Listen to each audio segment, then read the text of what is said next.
Hello friends, எல்லோரும் நல்லா இருக்கீங்களா? பாருங்கள், நான் பால் எடுத்து வச்சுருந்தேங்க ஒரு 8 நாளாக ஃப்ரீசரில் எடுத்து வச்சுருந்தேன். பாருங்கள், இப்போ மிக்சியில் ஒரு முறை அடித்து எடுத்தேங்க. பாருங்கள், இப்படி இருக்குது. பாருங்கள், இப்படி இருக்குது. இது வந்து நம்ம எடுத்து ஐஸ் வாட்டரில் போட்டோம்னா, பாருங்கள், இது ஐஸ் வாட்டர் போட்டோம்னா இப்படி இருக்கும். நல்லா வாஷ் பண்ணி எடுத்துடணும். பாருங்கள் வெண்ணெய் இவ்வளோ திரண்டு வந்திருக்குதுங்க. பாருங்கள், இதை நல்லா வாஷ் பண்ணி எடுத்துட்டு நம்ம காய்ச்சனோம்னா நெய் நல்லா ஃப்ரெஷ்ஷான நெய் கிடைக்குங்க. நல்லா கெட்டியாக நம்ம ஐஸ் வாட்டரில் நல்லா வாஷ் பண்ணி எடுத்துக்கணுங்க. பாருங்கள், இது வந்து கடாயில் போட்டு இந்த சூடு பண்ணணும்.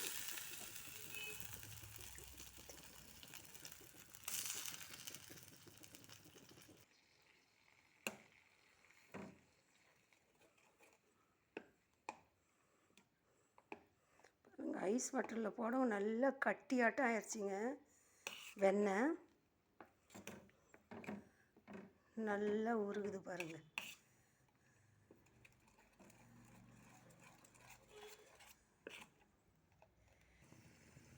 நம்ம என்ன தான் கடையில் வாங்கி நெய் சாப்பிட்டாலும் அந்த நெய் அவ்வளோவா நமக்கு பிடிக்க மாட்டேங்குதுங்க.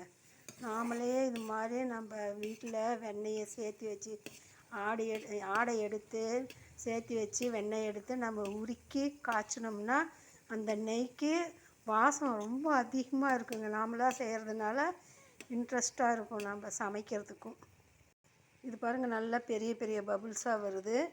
இந்த பபுள்ஸ் எல்லாம் அடங்கி சிறு சிறு பபுள்ஸாக ஆகிட்டு அப்படியே ஒரு மாதிரி வரும். அப்போ வந்து நம்ம நெய் காஞ்சிரும், நம்ம எடுத்து வச்சுக்கலாங்க. இதில் வந்து முருங்கை இலை போட்டால் ரொம்ப நல்லாயிருக்கும். அது இல்லைங்க என்கிட்ட இப்போது. இதுக்கு வெந்தயம் லாஸ்ட்டில் நம்ம வெந்தயம் ஒரு கல் உப்பு பட்டை போட்டு இறக்கிட்டால் அந்த வாசம் நல்லா இருக்குங்க. ஒரு மிளகு. பாலில் எடுத்து நம்ம ஃப்ரிட்ஜில் வைக்கணுங்க. ஒரு 4-5 நாளைக்கு ஒரு முறை எடுத்து நம்ம உரம் ஊற்றி கொஞ்சம் கிளறி விட்டு திரும்ப எடுத்து வச்சிடணுங்க. ஒரு 15 நாள் ஆன பின்னாடி நம்ம எடுத்து மிக்சியில் ஒரு அடி அடித்தோம்னா நல்லா அப்படியே ஐஸ் வாட்டர் வச்சு கொஞ்சம் ஊற்றி நம்ம அடித்தோம்னா அப்படியே திரண்டு வருங்க வெண்ணெய். அதை எடுத்து நம்ம அதுங்க நெய் வந்து ஆல்மோஸ்ட்டு இப்படியே போதுங்க. நம்ம வந்து வடிக்கும் போது நம்ம ஸ்டீல் வடிகட்டியில் தாங்க வடிக்கணும். பிளாஸ்டிக்கில் வடித்தோம்னா அப்படியே ஓட்டை விழுந்துடும், மெல்ட் ஆயிரும். பாருங்கள், வெந்தயம் 2 மிளகு ஒரு பட்டை ஒரு கல்லுப்பு போட்டு நம்ம இறக்க வேண்டியது தான்.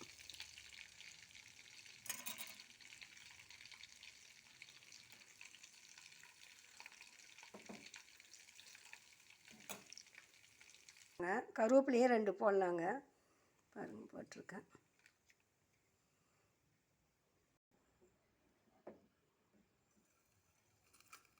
ஃப்ரெண்ட்ஸ், வடிச்சிட்டேன்.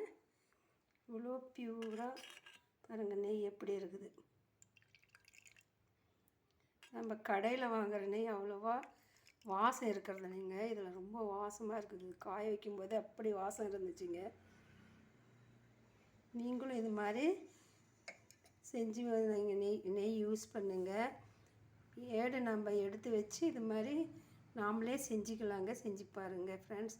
பிடிச்சிருந்தா ஃப்ரெண்ட்ஸுங்களுக்கு ஷேர் பண்ணுங்கள், லைக் பண்ணுங்கள் ஃப்ரெண்ட்ஸ்.